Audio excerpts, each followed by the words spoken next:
Friends, आप सभी का हमारे चैनल में स्वागत है। आप लोग हमारे साथ वीडियो में बने रहिए और मैं अभी एक छोटी सी कहानी सुनाऊंगी, तो आप लोग कहानी को पूरी सुनिएगा। और इस कहानी का नाम है घमंडी बहू।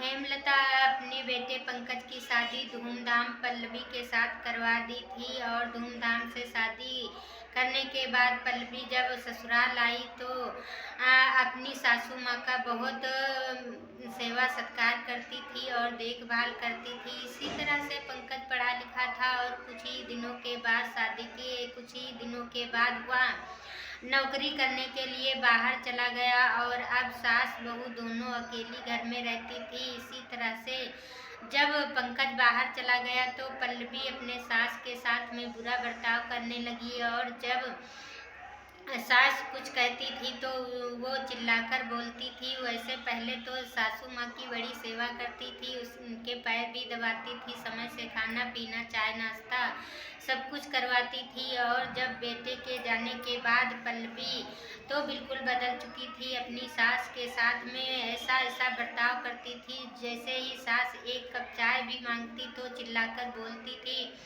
अब सासू को लगा कि इसके साथ में अब ऐसा ही बर्ताव करना चाहिए, इसको सबक सिखाना चाहिए।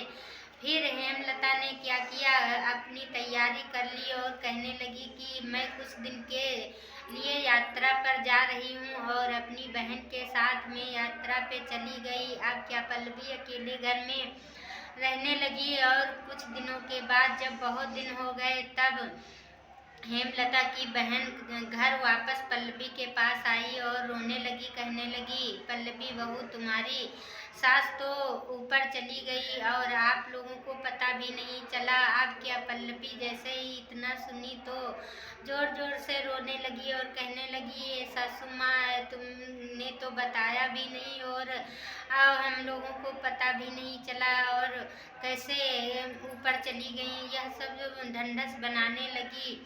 फिर इसके बाद में हेमलता की बहन फिर से वापस चली गई और फिर कुछ दिनों के बाद जब हेमलता फिर घर वापस आ गई और क्या किया, वो चुड़ैल के रूप में पल्लवी को परेशान करने लगी। जहाँ कहीं भी पल्लवी जाती थी तो वो चुड़ैल का भेष बना करके पल्लवी को डराती रहती थी और पल्लवी डर के कारण से रोया चिल्लाया करती थी। इसी तरह से कुछ दिनों के बाद जब पंकज घर वापस आया तभी पल्लवी ने अपनी सासू माँ के बारे में सब कुछ बताया और कहने लगी कि मैं माँ मुझसे पूछ करके गई थी और वो कहने लगी कि मैं यात्रा पे जा रही हूँ। मैंने सारी तैयारी सासू माँ की करवा करके और अच्छे से हंसी खुशी से यात्रा के लिए भेजा था, लेकिन वो वहीं स्वर्ग को सिधार गई। अब क्या होगा, मेरी सासू माँ तो चली ही गई। यह सुनकर के पंकज को बड़ा दुख हुआ। फिर क्या, वो धीरे धीरे अपना दुख भूल गया और फिर घर में रहने लगा। अब क्या, पल्लवी को रोज उसकी सासू माँ चुड़ैल बन करके आती, डराती धमकाती। एक दिन पंकज घर में था तभी वो आई और पल्लवी जोर जोर से चिल्लाने लगी। फिर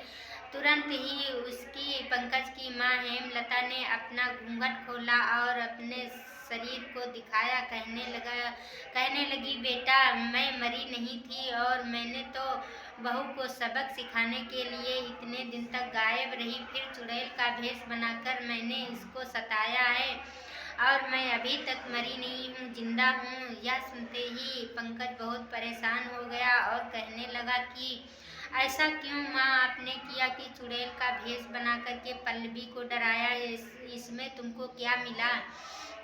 उसकी माँ कहने लगी, सुनिए बेटा, मैं सारी सच्चाई पल्लवी से ही उगलवा लेती हूँ। और तभी कहने लगी, पल्लवी, तुम सारी सच्चाई अपने मुंह से बताओगी या फिर मैं बता देती हूँ? पल्लवी डर के मारे रोने लगी और कहने लगी कि मुझे माफ़ कर दीजिए और आपके जाने के बाद मैंने आपकी माँ को बहुत ही दुख दिया था और बहुत ही सताया था। वो मजबूर हो करके कुछ दिनों के लिए यात्रा पर जाने के लिए तैयार हो गई और फिर वहाँ से वापस ही नहीं आई थी।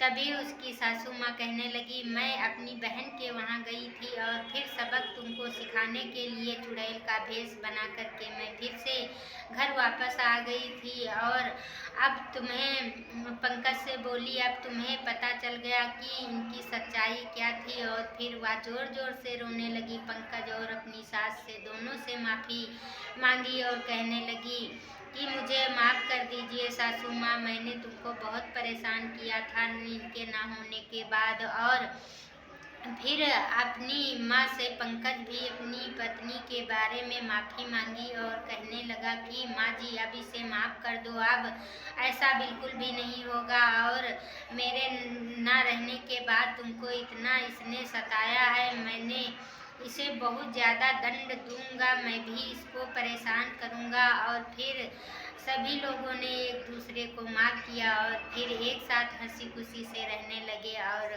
अब किसी भी प्रकार का मनमुटाव नहीं था। पंकज और उसकी माँ और पल्लवी तीनों साथ साथ रहने लगे। तो आप लोग इस कहानी को सुनिए। और इस कहानी का मतलब ये है कि अगर सास बहू एक साथ रह रही हैं तो उनका बेटा कहीं गया है तो सासू को दुख नहीं देना चाहिए। बहू से यही रिक्वेस्ट है और सासू माँ से भी यही रिक्वेस्ट है कि बहू को भी दुख ना दें, हिल मिल कर एक साथ रहें तो अच्छा रहेगा।